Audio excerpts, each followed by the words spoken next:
Hello friends, good afternoon সবাইকে। চলেই আসলো ঠাকুর আনতে যাওয়ার ব্লগ। তোমাদের কিন্তু আগে বাড়ির ভিতরের প্যান্ডেলটা দেখিয়েছিলাম, এবার বাড়ির বাইরের প্যান্ডেলটা দেখাচ্ছি। প্রত্যেকবারের তুলনায় এইবারে প্যান্ডেলটা খুবই সুন্দর হয়েছে। ফাইনালি মায়ের চরণটা রেডি হয়ে গেছে, সেটাও তোমাদের সাথে শেয়ার করলাম। তো এই যে এই আলপনাটা আমার বৌদি এঁকেছে আর এইটা আমি এঁকেছি। বৌদির একটা সমস্যার কারণে বৌদি আঁকতে পারিনি, বাকিটা আমি এঁকেছি।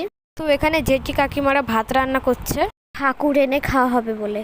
এখানে দেখো কত ফুল রাখা রয়েছে ঠাকুর আনতে যাওয়ার। এইটা হচ্ছে আমার লুক। কেমন লাগছে তোমরা কিন্তু অবশ্যই জানাবে। তো রাস্তার দিকে কিন্তু লাইটগুলো লাগানো হয়ে গেছে। তো আমাদের কিন্তু ঠাকুর আনতে গিয়ে অনেকটাই মজা হয়েছিল। প্রত্যেকবারে অনেক লোক যায়, এবারে কিন্তু অনেক কম লোক গিয়েছিল। তো এবারে বৃষ্টির কারণে অনেকেই যেতে পারেনি। তো আমরা বৃহস্পতিবারে ঠাকুর আনতে গেছিলাম। আর এই ভিডিওটা ছাড়তে ছাড়তে অনেকটাই লেট হয়ে গেছিলো। আর এখানে দেখো বৃষ্টি পড়ার জন্য সবাই এখানে বসে রয়েছে যে কখন বৃষ্টিটা থামবে। আর বৃষ্টি পড়ছিল রাস্তার মধ্যে, কিন্তু এখনো অনেক ছেলেরা নাচছিল। তো অনেকক্ষণ বৃষ্টি পড়ার কারণে আমাদের ঠাকুর আনতেও লেট হয়ে গেছিলো।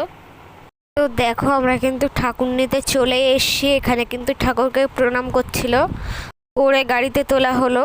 তো এবারে মন্দিরে নিয়ে যাওয়ার আগে এখানে বাজি টাজি ফাটানো হচ্ছে, সবাই আনন্দ করেছে। তো রাস্তাতে কিন্তু বাজি ফাটানো হচ্ছিল। এবারে মন্দিরে ঠাকুর নিয়ে যাবে। আর এখানে আমার জেঠি কাকিমারা বরণ করে নিচ্ছিল মা তারাকে আর বামদেব ঠাকুরকে। বরণ করার পরে এবারে মন্দিরে তোলা হবে। তো প্রত্যেক বছরের থেকে এবছরের মাটা কিন্তু একটু ছোট এনেছিল। আর এই ভিডিওতে তোমাদেরকে মায়ের মুখটা দেখাতে পারিনি ভালো করে। নেক্সট ভিডিওতে তোমাদের মায়ের মুখটা দেখাবো। তো আজকে এই পর্যন্তই, দেখা হচ্ছে নেক্সট ব্লগে। টাটা।